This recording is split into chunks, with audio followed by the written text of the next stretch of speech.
Hello friend, welcome to my new blog HGUK01। आज की blog की शुरुआत कर रहे हैं। अभी सुबह मॉर्निंग से नहा धो के रेडी हो गए, पूजा पाठ हो गई।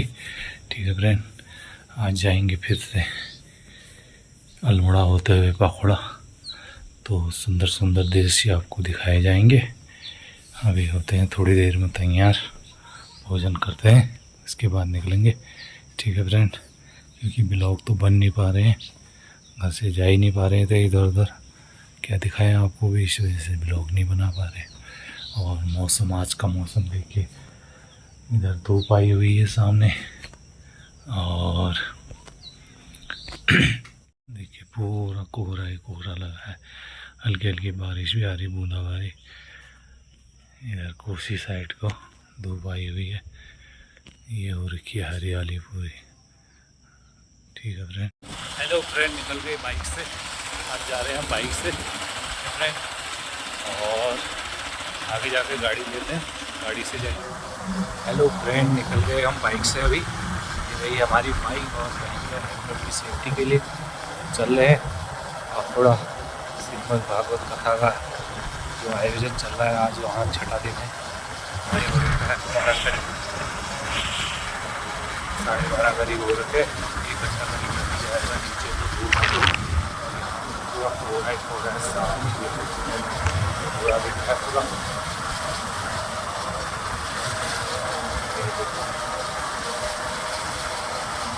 रास्ता है दिखाने यहाँ से आपको,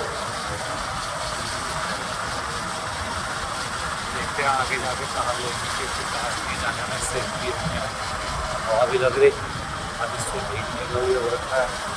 ठीक है फ्रेंड, चलते हैं।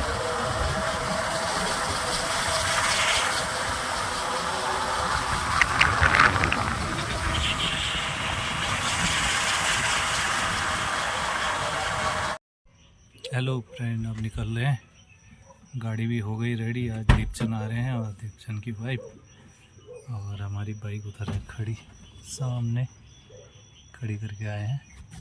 शाम को ले जाएंगे, आज जाएंगे गाड़ी से। ठीक है।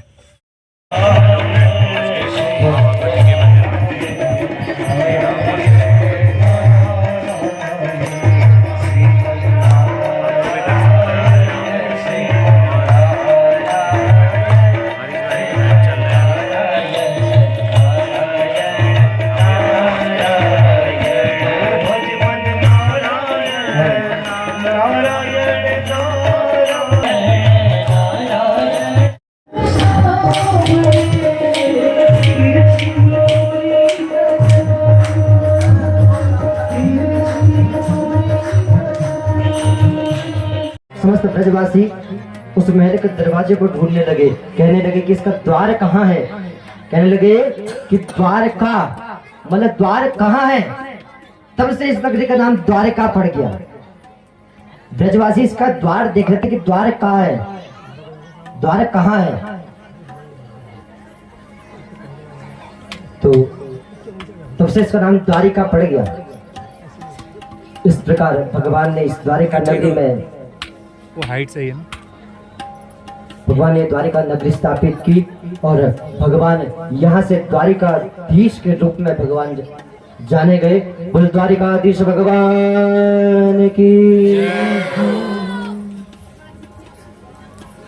तो श्री सुखदेव जी पूछते हैं कि श्री सुखदेव, श्री राजा परीक्षित सुखदेव जी कहते हैं कि गुरुदेव, भगवान भीष्म सुताम रुक्मणी रुचिनाननम राक्षसेन विधानेन उपयायेन इति श्रुतम।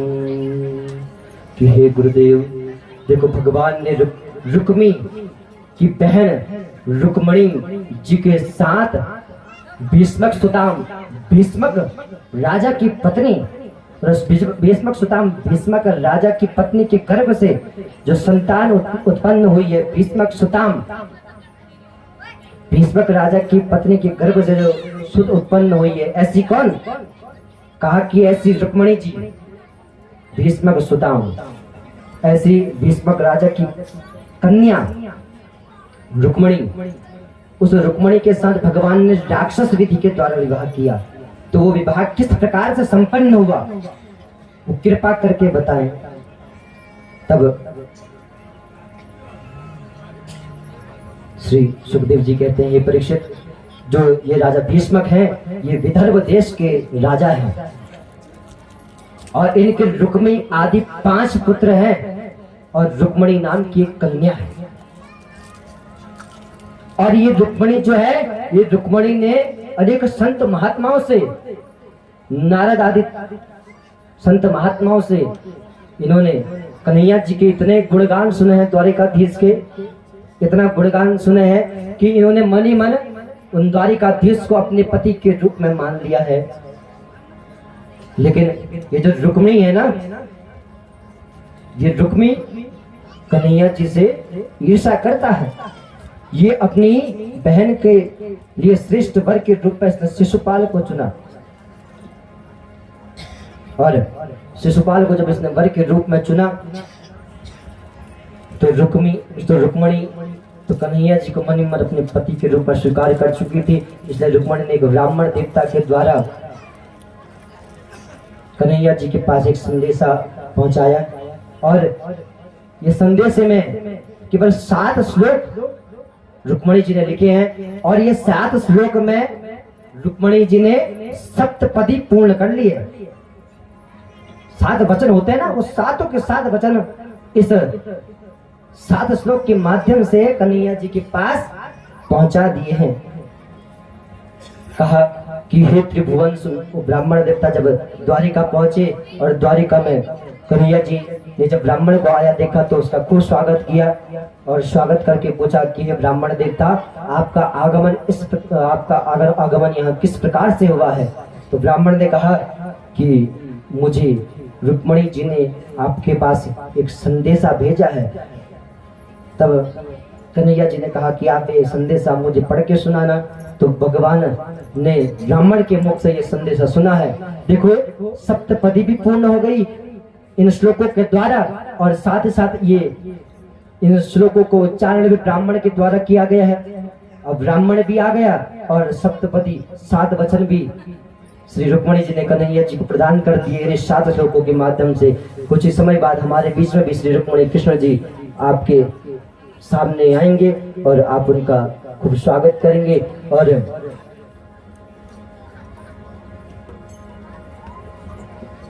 खूब बढ़िया करके विवाह महोत्सव को मनाएंगे और खूब झूमते हुए, खूब नाचते हुए, गाते हुए इस विवाह महोत्सव को संपन्न करेंगे। अब जिस प्रकार अपनी कन्या के विवाह में, जिस प्रकार अपने पुत्र के विवाह में नृत्य करते हैं, उसी प्रकार अपनी कन्या के विवाह और अपने पुत्र के विवाह की भांति इस विवाह महोत्सव को भी आप सभी संपन्न करेंगे। खूब नाचते हुए, झूमते हुए, गाते हुए इस विवाह महोत्सव को आप सब संपन्न करेंगे। तो रुक्मणी जी ने ये संदेश पहुंचाया, कहा कि हे त्रिभुवन सुंदर, जब से मैंने संत महात्माओं के मुख से आपका गुणगान सुना है ना, तब से मैंने केवल आपको अपने पति के रूप में स्वीकार किया है। देखो, मेरे भाई रुक्मी मेरा विवाह शिशुपाल के साथ कराना चाहते हैं। हे प्रभु, देखो, मैं केवल मन ही मन आपको पति के रूप में स्वीकार कर चुकी हूँ। हे प्रभु, इसलिए आप मेरे विवाह से पूर्व आकर मुझे यहाँ से अपने पास ले जा ले प्रभु। अच्छा, जो भी लोग बराती बनना चाहे वो बराती बन के जा सकते हैं आराम से, और बाकी सब लोग शोरगुल ना करें। जिसको डांस नहीं आता, जिसको नाचना नहीं आता, गाना नहीं आता, कूदना नहीं आता, वो यहीं बैठ के शांतिपूर्वक कथा सुने और बारात के आने का इंतजार करें। और जिसको डांस आता है बढ़िया करके, बढ़िया नृत्य करते हुए वहां से कन्हैया जी की बारात के साथ आएंगे। इसलिए जो भी नृत्य करना चाहे वो जा सकता है, लेकिन शोरगुल ना करे, बिल्कुल शांतिपूर्वक। हाँ, बिल्कुल शांतिपूर्वक। तो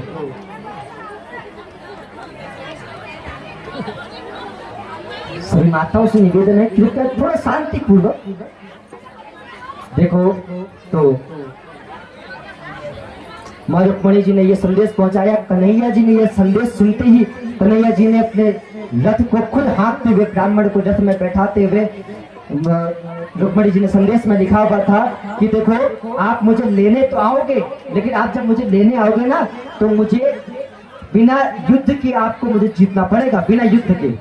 इसलिए मैं जब गौरी पूजन के लिए जाऊंगी ना तब आप उस गौरा मंदिर में आकर वहां से मुझे अपने साथ ले जाएंगे।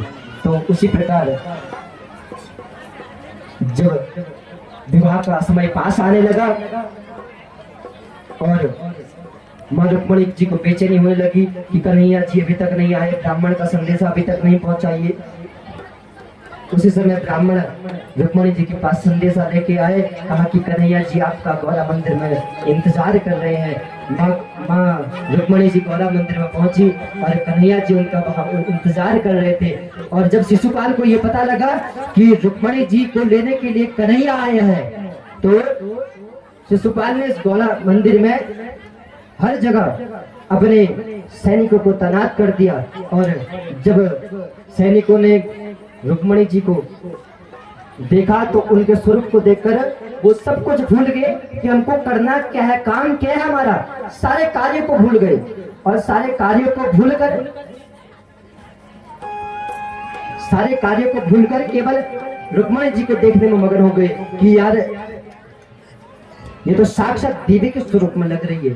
और तब जब रुक्मणी जी पूजा करके बाहर लौटी, उन्होंने इधर उधर देखा तो सामने कन्हैया जी दिखे और रुक्मणी जी कन्हैया जी के पास आई और कन्हैया जी और रुक्मणी जी उन्हीं सैनिकों के सामने जाने लगे। तो कई सैनिकों ने कहा कि देखो तुम रुक्मणी जी को प्यारा बोल रहे हो, देखो रुक्मणी जी के साथ साथ उनकी जोड़ी भी कितनी प्यारी है। शिशुपाल ने किस काम के लिए रखा था इनको? शिशुपाल ने काम के लिए रखा था कि जब भी कन्हैया आएगा तो उस कन्हैया को बंदी बना लेना। लेकिन आज ये समस्त सेना कन्हैया जी और रुक्मणी जी को देख के ऐसे मोहित हो गए जैसे कि इनकी बारात में आए हो।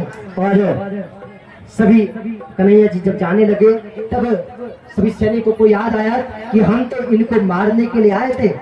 तो सभी सैनिक पीछे पड़ गए कन्हैया जी के। जब बलराम जी ने कन्हैया को नहीं देखा तो बलराम जी भी उस स्थान पे आए। और जब कन्हैया जी को भागते हुए देखा सैनिकों से तो बलराम जी ने कन्हैया जी को कहा, कन्हैया तुम एक काम करो, तुम रुक्मणी जी को लेकर महल में जाओ और यहाँ इन समस्त सैनिकों को मैं देखता हूँ। बलराम जी ने अपने हल से समस्त सैनिकों को परास्त किया और मार्ग में कन्हैया जी को रुक्मी मिल गया। रुक्मी ने कहा कि आप मेरी बहन को लेकर इस प्रकार नहीं जा सकते हो। और इसी प्रकार कन्हैया जी ने जैसे ही रुक्मी को मारने का प्रयास किया तो बलराम जी कहने लगे कि देखो ये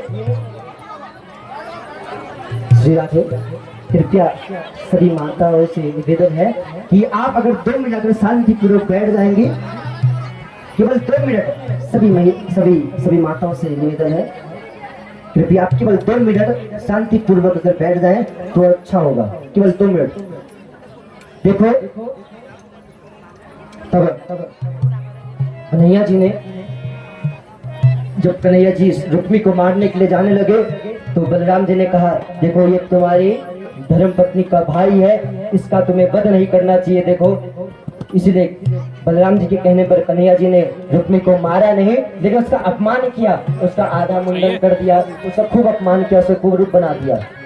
और जब इस प्रकार ये हमारे पुरन भाई यहाँ पर लगे हैं घंटी बजाने में।